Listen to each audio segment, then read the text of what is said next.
किसान की आय डबल होनी चाहिए, 2 गुना होनी चाहिए। किसी के लिए बीजेपी ने यूपी की तस्वीर बदल दी तो किसी के लिए आज भी कई बड़े सवालों में अंतरित है। एक्सप्रेसवे बने, निवेश आया, राम मंदिर बना, लेकिन क्या बेरोजगारी खत्म हुई? क्या किसानों और युवाओं की सभी समस्याएं दूर हो गई? आज हम बिना किसी पक्षपात के जानेंगे यूपी में बीजेपी सरकार की उपलब्धियां और उसकी सबसे बड़ी नाकामियां। उत्तर प्रदेश भारत का सबसे बड़ा राजनीतिक रण क्षेत्र है। यहाँ जो जीतता है अक्सर दिल्ली की सत्ता का रास्ता भी वहीं तय करता है। लेकिन पिछले कुछ वर्षों में यूपी की राजनीति में एक ऐसा बदलाव आया जिसने पूरे देश का ध्यान अपनी ओर खींच लिया। साल 1980 में भारतीय जनता पार्टी का गठन हुआ। शुरुआती वर्षों में पार्टी उत्तर प्रदेश की राजनीति में बहुत बड़ी ताकत नहीं थी। उस समय कांग्रेस का दबदबा था और बाद में क्षेत्रीय दलों का प्रभाव बढ़ने लगा। लेकिन 1980 के दशक के अंत में एक आंदोलन ने यूपी की राजनीति की दिशा बदल दी। अयोध्या राम मंदिर आंदोलन। बीजेपी ने इस मुद्दे को जोर शोर से उठाया और देखते ही देखते लाखों लोगों का समर्थन मिलने लगा। साल 1991 में पार्टी ने पहली बार उत्तर प्रदेश में अपनी मजबूत मौजूदगी दर्ज कराई। इसके बाद बीजेपी यूपी की राजनीति का एक अस्थायी और बड़ा चेहरा बन गई।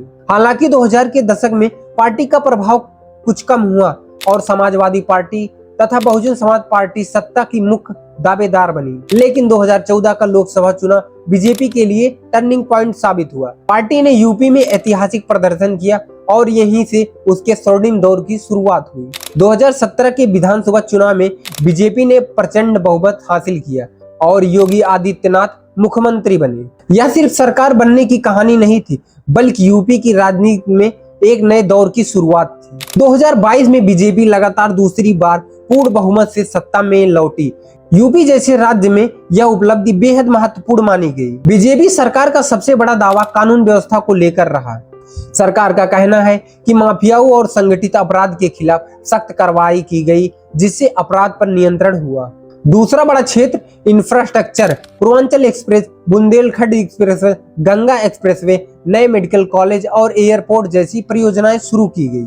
अयोध्या में राम मंदिर निर्माण और शहर में व्यापक विकास को बीजेपी अपनी ऐतिहासिक उपलब्धि बताती है। सरकार ने निवेश सम्मेलन आयोजित कर उद्योगों को आकर्षित करने का प्रयास किया और दावा किया कि इससे लाखों रोजगार के अवसर पैदा होंगे। गरीबों के लिए आवास, मुफ्त राशन, शौचालय जैसी योजनाओं को भी उपलब्धियों में गिना जाता है।